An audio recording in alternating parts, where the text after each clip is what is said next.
is that many, many years ago, back in the 1870s, Chancellor Otto von Bismarck was asked by a British journalist, what would you do if the British Army landed on the North Sea coast of Germany? And he said, well, that's simple. I'd have it arrested. And of course, his point was that the British Army was so small, it posed no real threat. Britain had a great navy, and that obviously could be threatening, especially if they were blockaded, which Bismarck understood. But I think, unfortunately, at this stage of the game, the British Army is emasculated to the point where no one takes it seriously. Starmer, I think, has embarrassed himself. And I'm sure Mr. Trump knows that. But the principal ice that's being broken is this hostility between Russia and the United States. For that, I think we should all be grateful. And from this point forward, we can move into a whole number of areas, not just resolving this tragedy on the ground in Ukraine, which frankly should never have happened. That's going to be resolved. But also we can get back to some useful discussions on nuclear weapons and nuclear capabilities. And I think Mr. Trump has already hinted at that.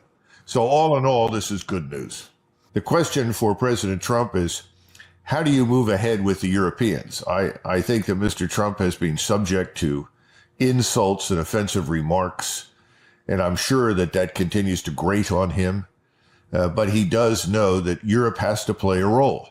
How that's going to unfold, how that will be done is right now unanswered. You can't have a new security architecture in Europe that involves Russia and the United States unless the Europeans are involved. Now, I'm sure that there's an expectation that many of the people currently in power in Europe and in the United Kingdom will be gone shortly, that there will be elections and new people will be swept into power. Now, I don't know if that's necessarily anticipated in Great Britain, but it certainly is in Germany and I suspect France and other countries. They are almost always nationalists, or certainly more nationalist in their thinking, which is not aggressive and offensive. It's a kind of nationalism that says we want to preserve our country. We want our own culture, our identity, our language. Those things need to be protected, and we want peace abroad. In other words, prosperity at home and peace abroad, which I think we all support. I certainly do, and I know the Russians do. That will work itself out. I think Ukraine, in many ways, is a metaphor for globalism. What you're talking about is a generation of globalist leaders in the post-war era who've come to power, and they have systematically, in my judgment, harmed their own societies and countries by introducing tens of millions of non-Europeans into the countries which could never be absorbed and would never assimilate, and pretending that somehow or another this is a good thing. And this is the sort of lying that has gone on about what the true state of affairs is. And I don't need to tell you, in Britain, you know all about this sort of thing. I think that's also what Ukraine is about. In other words, it's not just Ukraine. The entire fantasy, globalist fantasy, is going to go down hard. And that's why there's a fight against it. It's also why, Starmer and his friends are all going to be gone, because they're raging against the storm like King Lear. They have no chance of success. It's over. And you mentioned something that's very important. If we were to bring in a sample of Germans and Frenchmen, I would even argue Poles, along with a sample of Scots, English, and Welshmen, we would discover they all want peace. They're not interested in war against Russia.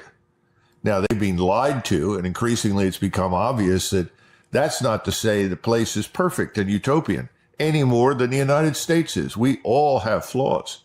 And I think we're finally entering an era where we can be honest about each other. Because again, remember, Russia always stood for the opposite. Russia is an Orthodox Christian country with an ancient culture and makes no apologies for that any more than we should in our countries. But the Russians have been very strident about that. And I think there was a decision that somehow or another Russia had to be destroyed or fatally injured so as to preserve the cause of globalism, the end of borders, the end of peoples, the amorphous mass of people that were supposed to emerge and replace all of us who call ourselves something. I think that's part of the problem. And so I think if you keep that in mind, we're going to have peace. Eisenhower once said at some point, the peoples of the world, he was speaking specifically about Europe and the United States, are going to demand it. They're going to say an end to this nonsense. I think we're pretty close to that right now, and I think that's a very good thing. We've been backing that under the guise of democracy, has nothing to do with democracy or human rights. You have a much better chance of a fair trial in Russia right now than you do anywhere in Ukraine. And I'm not saying that the other is radically better or worse. I'm just pointing out that all of this is catastrophic. And you're right. I don't think very many people in England understand it. I don't think very many people in the United States understand it. I think the Anglosphere is really being inundated with these lies. And now people are suffering from cognitive dissonance. You go in and say, well, that's not true. By the way, it never was. And they look at you like, how could that be? I heard it on the BBC. I heard it on CNN. And, even Germans were, until quite recently, I would say, have you learned nothing from your history? Why do you believe anything the government tells you? I was raised in this environment where if the government said it was probably a lie anyway. Nobody trusted it. And understandably, as you point out, from the very beginning, all of this was aimed at the destruction of Russia for the reasons we discussed. It's a combination of greed and hate based on the fact, first, this is a nationalist, Russian Orthodox Christian country, and Russia is rich in resources. And many of the vulture capitalists that were there in the 90s and then were thrown out by Putin wanted to come back, divide up the country, and rape it for all that they could get out of it. I came from a family where you tried to get us to wear a seatbelt. I was in Sweden, and this person said to me, we need to put your seatbelt on. I said, why? He said, well, because the state tells you that. And I said, why? Because the state made a study and determined it was good for you. People have to go back to thinking for themselves. That's hard because people are busy. They don't have time to study things. But alternative media, people like you, are very important because you are out there and you're increasingly being vindicated by what's happened. You're telling the truth. Eventually, it will have an impact, and even the BBC will have to give way. But between now and then, we still have some traveling to do.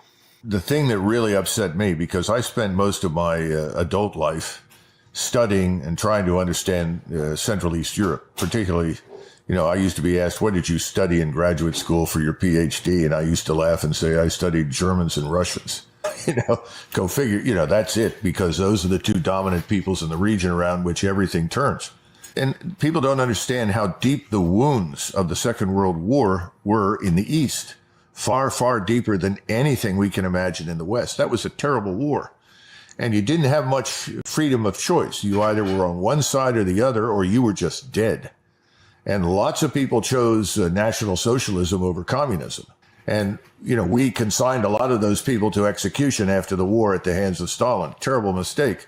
People did what they had to do to survive and fought for what they thought was closer to their interests. It was over, and we hoped that it was over. And then all of a sudden, out of nowhere, we see these symbols come back. And it inspires a new generation of Ukrainians whose ancestors fought for what they thought was right. But those things have nothing to do with reality today. I think the Russians in particular, at this point in time, are not interested in nonsense. They're not going to take any sort of strategic hedge that President Trump or anyone else thinks they're creating seriously. They want an end to this. They're willing to sign an agreement with us. They're interested in a security architecture for Europe, Russia, and the United States. We need to take that very seriously. This should be seen as a strategic inflection point in the history of Europe and, frankly, the world. And we should treat it appropriately, very seriously. Sit down and work it out, however many months it takes, because this could set the stage for decades of prosperity and peace and stability. That is what everyone should now be interested in. Russia is interested in it. I think we are as well. All this sort of tactical nonsense or mispronouncements all needs to go away. In fact, frankly, Judge, there are too many people in this administration talking too much about everything. So the only answer I can give you is that I don't know, but this is another example of something that happened to him during his first term.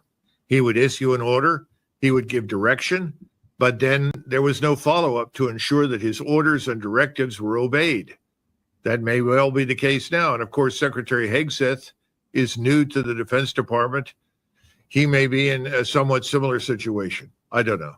He would provide more aid if they provided mineral wealth to the United States in some substantial form. Again, it makes no sense. All of the aid should stop immediately, not humanitarian aid, but certainly any form of military aid should stop immediately. Why would the Russians take us seriously for a second if we sustained it? We need less of this marketing ploy, less nonsense, and more facts. And those facts should come from the president and not from anybody else. And they should come, I would say, only when absolutely necessary and carefully constructed after much research and understanding. That obviously is not the case. One of the things that could have been done that wasn't, and by the way, I understand how President Trump feels. You have to remember that when he was president during the first term, he was not treated well by the Europeans. And I think that there's a lingering sense of hurt and anger over that. And I wouldn't be surprised about it, especially when you look at this man Starmer and to a lesser extent at the French government.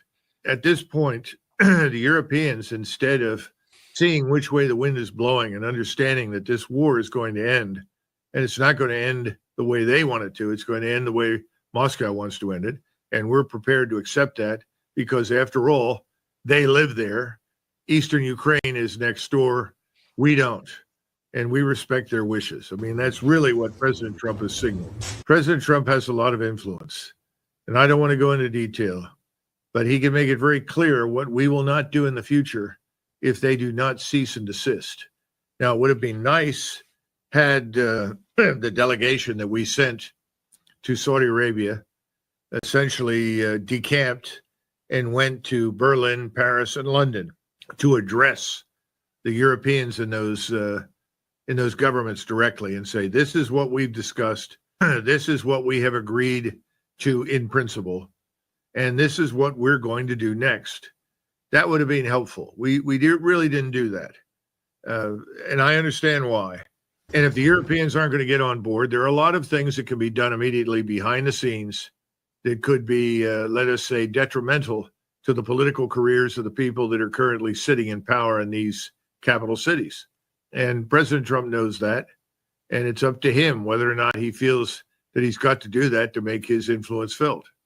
Remember, Eisenhower had a disagreement with the British and the French and the Israelis in 1956. He made his influence felt, and everyone withdrew and got on side. We're still, vis-a-vis Europe, that powerful, and they know that. And it's in their interest to work with us, not against us. So Rutte needs to go. He should resign. And so should these people in London and Paris if they're not going to do what's in the best interest of their country. Again, all you have to do is look at the opinion polls. Remember that Vice President Vance made the issue. They're acting against the will of their people. He's absolutely right. The opinion polls are obvious. There's no one chomping at the bit in Northumberland or Wales or Cheshire, can't wait to get on the airplane, put on a uniform, and fly to Ukraine. I don't see anybody in Provence or the Vendée or anywhere in France that wants to do it either. So it's time to stop the nonsense. It's time to get back to business. And after all, rebuild the economies, which are now shattered as a result of these stupid policies. It's not the Russians that are standing in the way of that. They are standing in the way of it themselves. And one of the things that I said that got everybody's attention, which I fear is true, is that the average housewife in India has more gold now. I mean, collectively, if you got all the housewives in India together, they have more gold than the Bank of England. And I think what we're going to find in London and in New York, that much of the gold that we assume is there is not there. And it's not just Fort Knox. I mean, Fort Knox is one repository. There's a lot of gold under the streets of New York. And we don't know what has happened because the people that have been in charge of the Fed have really operated without effective oversight. And it may turn out that most of it is there. I hope so. There are all sorts of shady deals behind the scenes that have been going on for decades. This is what Dr. Ron Paul has talked about for years. That's why when he was a member of Congress, he wanted to audit the thing. And of course, everybody just laughed at him. I don't think people are laughing anymore. I think you've got a problem. We have a problem. We need to find out what it is, because if you look at where the gold is accumulating, well, that's obvious. Russia, China, India, Saudi Arabia, and so forth. It's been migrating into those countries. Why are they hoarding gold? And at the end of the day, what good is our fiat currency if it's not backed by something substantive? People complain about BRICS, but at least if you join BRICS, you know that it's going to be backed by gold, the currency. So your trades are meaningful, and they're working hard to develop that. What are we going to do? I don't know, but I'm very worried. But I know that the German Republic, the Federal Republic, asked to have its gold repatriated to Berlin. Well, they only got 40% of what we held. Where's the rest of it? And Merkel shut up about it. She didn't complain anymore. Suddenly, okay, 40% is enough. Where's the other 60% of the gold that we owe the Germans that is supposedly in New York? I don't think the monster of globalism is going to win anything. I think it's probably going to die quickly. The problem for us, of course, as you know, is the financial system. And we're in a lot of trouble in the United States. We have this national sovereign debt that has reached monstrous proportions. There is no plan to deal with it. That's another issue. I know that privately, both when he was president and when he was running for president the first time, President Trump brought this up and was told by everybody, oh, don't mention that. Don't mention that. Don't mention that. That's problematic. Well, here we are. People have, refused to mention it. We are now trying to find evidence for all sorts of waste, fraud, and abuse and spending in Washington. Well, that's easy. You can find that all over the place. We can't even audit the $1 trillion Pentagon budget. Nobody knows where all the money goes. We haven't even talked about the intelligence organizations. And you had a similar crisis that ultimately helped to bring down Liz Truss because she walked in and said, I'm going to be the new Margaret Thatcher. I think a lot of people said, well, Trump's going to come in and be the new Ronald Reagan. Can't do it. This is, an entirely different world. He's finding his way through this. He's appointed people to deal with it, which is a very positive thing. But the problem is they'll never harvest enough savings to make any difference to this gargantuan debt.